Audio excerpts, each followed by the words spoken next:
Bonjour à tous et aujourd'hui on se retrouve pour une nouvelle vidéo sur F1 Clash. Aujourd'hui on se retrouve pour un nouvel épisode des comment gagner en série. Aujourd'hui du coup on va s'intéresser à la série 7. Donc voilà, si vous n'êtes pas abonné comme d'habitude, n'hésitez pas à le faire. On vise le cap des 1800 abonnés. On vise également le cap des 2000 abonnés avant mon anniversaire qui est le 31 août.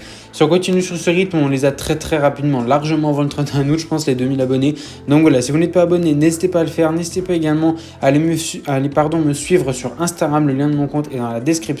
Et n'hésitez pas à me dire en commentaire également si vous avez des idées de tutos qui pourraient arriver dans les prochains jours. Comme j'ai dit dans les précédentes vidéos, j'ai une idée de tuto sur les billets qui va arriver. L'autre jour, hier, je crois que j'ai vu une idée de vidéo sur... je sais plus ce que c'était. Je sais plus ce que c'était, tant pis. Donc voilà, on a deux petites caisses à ouvrir. Donc voilà, comme j'ai dit, si vous avez du coup des idées de vidéos, n'hésitez pas à me proposer tout ça en commentaire. Et si vous avez également des questions sur le jeu, sur cette vidéo, c'est quelque chose que vous n'avez pas compris, ou si vous avez des questions sur un autre sujet sur F1 Clash, n'hésitez pas à me demander et à me poser des questions en commentaire. Je réponds à toutes les questions. Ok, on a une petite caisse standard à ouvrir, on va ouvrir ça. C'est une caisse standard de série 6, du comment gagner en série 6 d'hier. Donc... hop, voilà, on va pouvoir mettre une caisse de série 9. Comme d'habitude, avant chaque comment gagner en série, on va sélectionner nos composants et nos pilotes. Donc voilà, pour les pilotes, eh bien, on va mettre du coup Latifi. Et du coup, si on compare Albon, est-ce qu'il est... Non, il est moins bon. Il est moins bon. Donc là, nos meilleurs pilotes, du coup... ouais, ça nous fait le même score d'équipe. Mais je préfère garder Magnussen parce que gestion des pneus performance sous la pluie, c'est moins important. Ah oh, batterie faible. Donc voilà. Du coup, on va partir avec Latifi et Magnussen. Du coup, quoique je sais pas, parce qu'il y a des gens qui peuvent jouer en... Non, je vais pas prendre Latifi. Parce qu'il y a des gens qui jouent en série 7 qui peut-être n'ont pas Latifi. Donc, je vais pas prendre un pilote... Non, je vais rester avec les pilotes du comment gagner en série 6.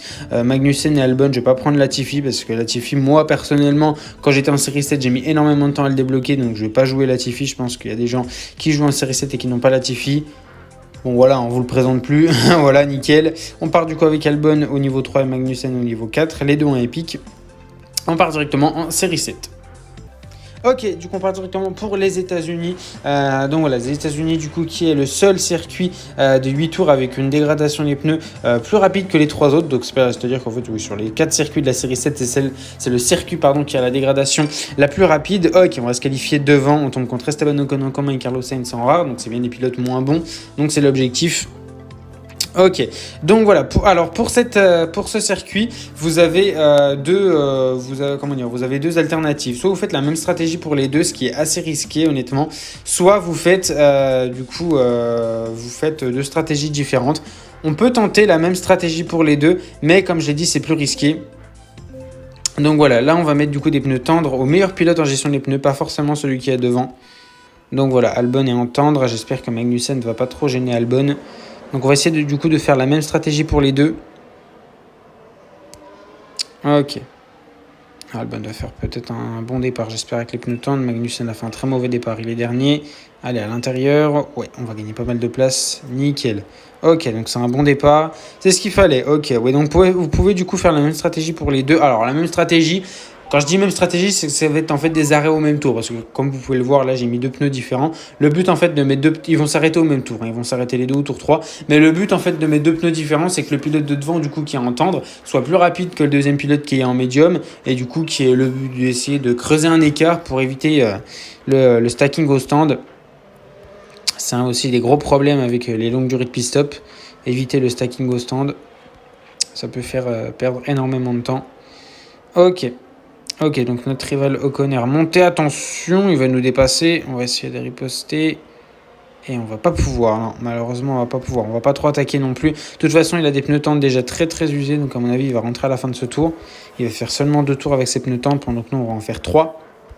Avec Albon et Magnussen. Et son Sainz, il a mis quoi comme pneu? Ah, il a mis des pneus hard. Ok, donc attention. Peut-être une stratégie. Un arrêt pour Carlos Sainz.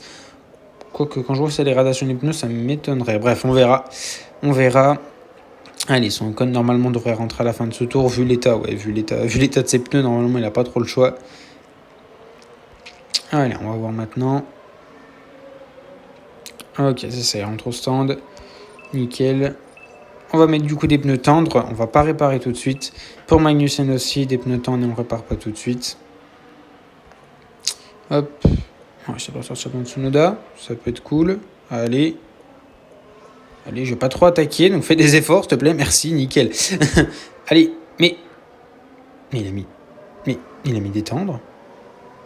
Attends, mais quoi? Il a mis des hard. On vient de se faire dépasser par un pilote en hard. Très bien. Nickel, alors qu'on est en médium. Hein. Un pur plaisir. Ok. Du coup, Socon a mis des hard. Ouais, il va faire 2 arrêts dans tous les cas.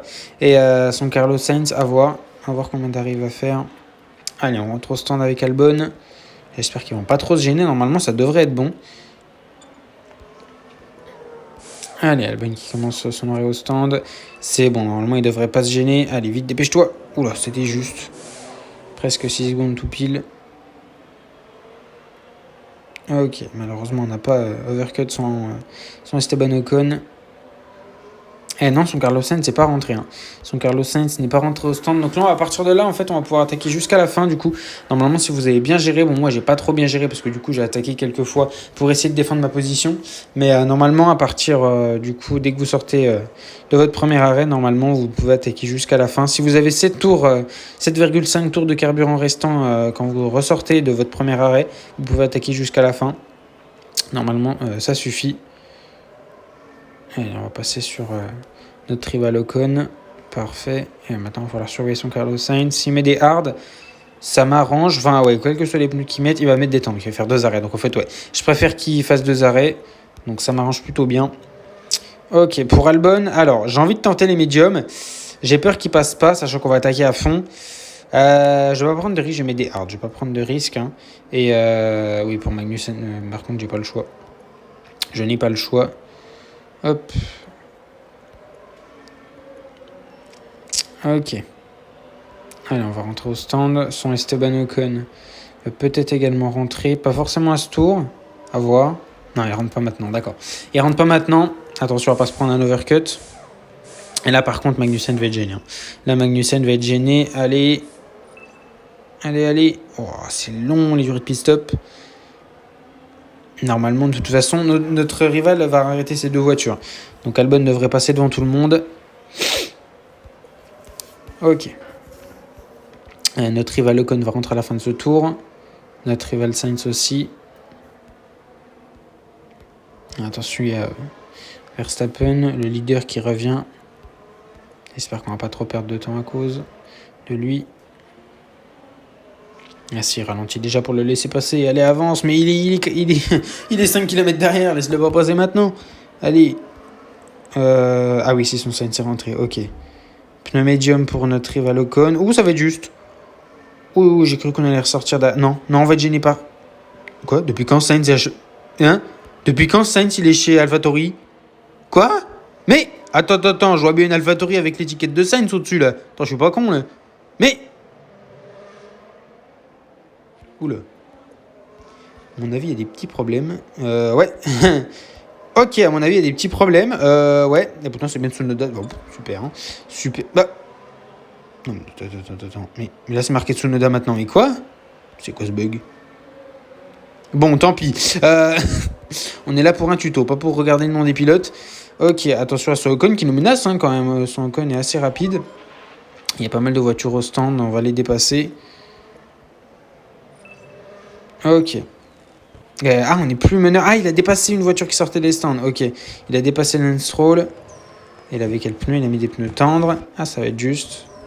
Attention, on se fait menacer par son Esteban Ocon. Ah, attention, la panne pour notre rival. La panne. Aïe, ça va lui coûter très très cher. Et il va perdre à cause de ça.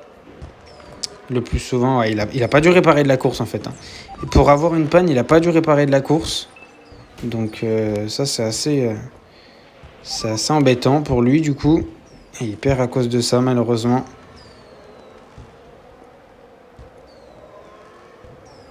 Ok. Nickel. Bon, du coup, 15e, 24e. Bon, on s'en fout des points. On s'en fout du coup. Donc voilà, la victoire pour le circuit des États-Unis. On va aller voir le débrief comme d'habitude. Et normalement, la technique devrait marcher. On a des meilleurs pilotes. Il a une meilleure voiture. Donc voilà. Nickel. Je remonte les stratégies au cas où. Donc voilà, en fait, c'est la même pour les deux. Sauf que voilà, le meilleur pilote en gestion des pneus, vous lui mettez des pneus tendres. Et le deuxième moins bon, des médiums. Comme ça ça va permettre de créer un écart pour le premier arrêt. Et donc de cet écart qui devrait environ se conserver pour le deuxième arrêt aussi, même s'il risque de se réduire. Mais pour le premier arrêt, au moins, vous êtes quasiment sûr de ne pas avoir de stacking. Donc voilà, on passe du coup à la deuxième course. Je ne l'ai pas dit, mais du coup, ce comment gagner en série 7 va être en un seul épisode. Il ne va pas y avoir 2 épisodes comme des autres comment gagner en série qui sont déjà sortis. Donc voilà, il va y avoir qu'un seul épisode et on part du coup pour la dernière course de ce comment gagner en série 7.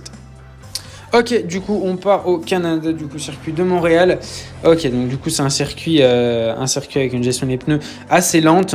Donc ça va être un arrêt, du coup, pour ce circuit en qualification. On va être devant, oui. Alors, à mon avis, c'est Albon, du coup. Ah non, ok, tais-toi. Nickel, bon, c'est Magnussen devant, pourquoi pas. Donc du coup, vous allez faire partir, on va faire partir Albon en médium et Magnussen en hard. Quoique, non, on va faire l'inverse. Ouais, ah oui, si Magnussen est devant, donc on va faire l'inverse. Hop, comme ça. Voilà. Ok. Ah, il va falloir un bon départ. Notre rival part sur les mêmes pneus que nous. Attends. Le très mauvais départ de Magnussen. Ça, c'est pas cool. Oh non, puis non. Oh, Albon va avoir les consignes d'équipe. Il va laisser passer tout le monde. Non. Attaque pas. Je préfère à ce compte-là. Hop, nickel. Non, mais... mais il a pas compris, celui-là. Il a pas compris. Il a pas compris que le but de la F1, c'était de rester devant tout le monde. Voilà, c'est bien. Oh. Non. Oula. Je vais attaquer le mauvais.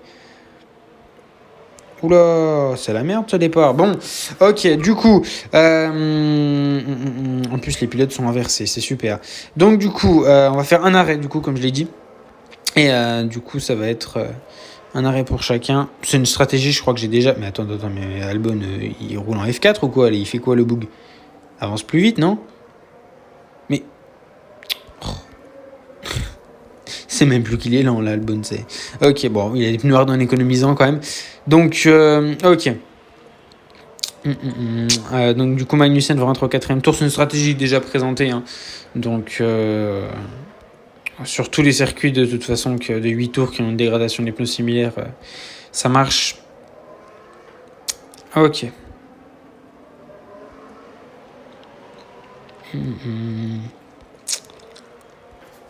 On va faire un arrêt du coup et on va réparer à chaque arrêt pour les deux. On peut pas. En vrai, c'est très dur de faire des courses. À part sous la pluie, honnêtement, sous la pluie, ça peut se faire de pas réparer, mais sur une course sur le sec, en vrai, pas réparer sa voiture du tout, c'est assez compliqué. En vrai. C'est assez compliqué. Notre rival Sainz. Ah non, notre rival Sainz ne rentre pas. Ok, c'est étonnant. Ok. Hop. Magnussen va rentrer, il va réparer. On va pouvoir le faire attaquer à partir de là jusqu'à la fin normalement. Ça devrait suffire. Et Albon va pas rentrer tout de suite. Par contre, lui aussi va pouvoir attaquer. Hop, on va faire attaquer Magnussen. Donc là, notre rival va faire rentrer ces deux voitures en même temps. Ok.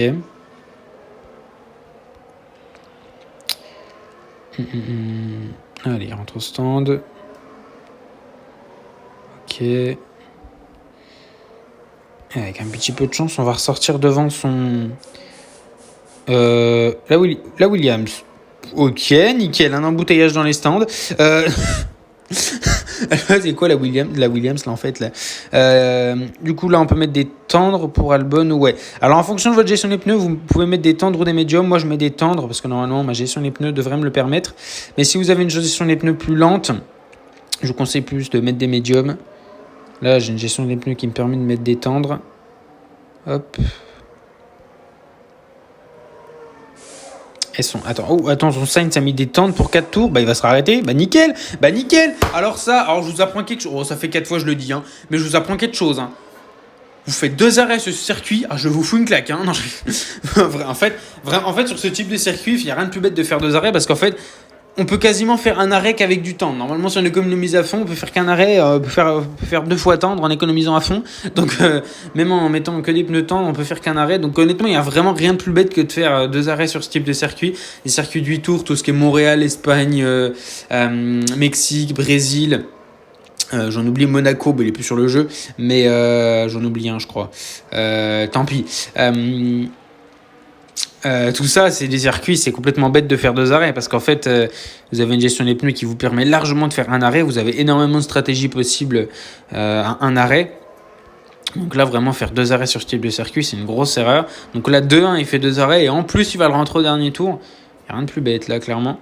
Là, c'est vraiment ce qui lui coûte la défaite parce qu'en plus, il avait fait un excellent départ. Là, il était meneur depuis le début de la course et il va perdre à cause de ça. Donc ça, c'est une grosse erreur de la part de notre rival. Et attention à l'état de la voiture de Magnussen, il va pas pouvoir terminer, donc on va être obligé de le mettre en conduite régulière. Et voilà, Magnussen qui va subir les consignes d'équipe. Faut laisser passer à ce compte-là. Oh putain, il laisse passer tout le con celui-là. Mais pardon. Est-ce que genre, ouais, voilà. Et maintenant t'avances. Tu avances. Oh, mais toi, mais il me fait des frayeurs le bouguin. Allez, avance. Oh, il a une panne. Allez. Heureusement, je m'en fous. Hein. Albon est devant. Allez, vous terminez les deux la course. Nickel. Ok, bon, on gagne du coup. Donc voilà, notre rival qui a fait 2 arrêts. Putain, il y a plusieurs qui ont fait 2 arrêts en plus. Même les IA font 2 arrêts. Bon, les IA, c'est les IA. Hein. Voilà, les IA, c'est quelque chose sur ce jeu. Donc voilà, on va pas les critiquer, même si on pourrait. Donc voilà, on a bel et bien des meilleurs pilotes. Et il avait une meilleure voiture. C'est bel et bien du coup ce qu'on recherche avec la technique des starters. Ok, donc voilà, je vous remonte la stratégie du coup. Donc voilà, on a fait nos 2 courses, du coup c'est la fin de cette vidéo. J'ai juste du coup vous dire les 2 stratégies restantes du coup pour c'est quoi, c'est Brésil et Mexique. Bah c'est pas compliqué, c'est les mêmes stratégies qu'au Canada. Voilà. Allez, salut. Non, je rigole. Non, mais c'est vrai, en vrai. C'est vraiment les 2 mêmes stratégies. Vous pouvez mettre les mêmes pneus, réparer au même tour. C'est une dégradation des pneus qui est quasiment exactement la même. Je crois que c'est juste le Mexique qui est la plus rapide des 3. Entre le Brésil, le Canada et le Mexique, ça doit être le Brésil. Et la plus lente, ça doit être le Mexique. Mais honnêtement, vous pouvez faire la même stratégie pour les 3 circuits. Ça posera normalement aucun problème. Donc voilà. Faites attention des fois, par exemple là à la stratégie de mon Albon quand j'ai fait 5-3, le relais de 3 j'ai mis des tendres parce que j'avais une gestion des pneus qui me le permettait. Si vous avez une gestion des pneus qui ne vous permet pas de mettre des pneus tendres, je vous conseille pas de mettre du coup des pneus tendres, je vous conseille de mettre des médiums. Si vous avez une gestion des pneus comme moi si votre jeu vous marque 2-3 tours avec les pneus tendres et qu'il vous marque 3 et 5 avec les pneus médiums, vous pouvez passer des tendres. Si vous met toujours 2-3 avec les tendres et 3-4 avec les médiums, je vous conseille là par contre de mettre des médiums. Les pneus tendres en général ne tiendront pas, même si c'est marqué la même dégradation, les pneus se dégradent quand même plus vite. Donc voilà, du coup c'est la fin de cette vidéo. Je vous remercie de l'avoir regardé, j'espère qu'elle vous aura plu et qu'elle vous aura aidé. Du coup n'hésitez pas à me le faire savoir en commentaire si c'est le cas. N'hésitez pas également à vous abonner, on vise le cap désormais des 1800 abonnés, donc voilà, n'hésitez pas à vous abonner si ce n'est pas fait. N'hésitez pas également à aller me suivre sur Instagram, le lien de mon compte est dans la description, et n'hésitez pas à me dire en commentaire si vous avez des idées de tutos qui pourraient arriver dans les prochains jours. Donc voilà, si vous avez également des questions sur les vidéos, quelque chose que vous n'avez pas compris, ou si vous avez des questions sur un autre sujet sur F1 Clash, quelque chose que vous n'avez pas compris sur le jeu, n'hésitez pas à me poser des questions en commentaire, je réponds à toutes les questions. Je vous remercie d'avoir regardé cette vidéo, on se retrouve très prochainement pour une nouvelle vidéo ou un nouveau live. Je vous souhaite une bonne fin de journée, portez-vous bien, ciao ciao.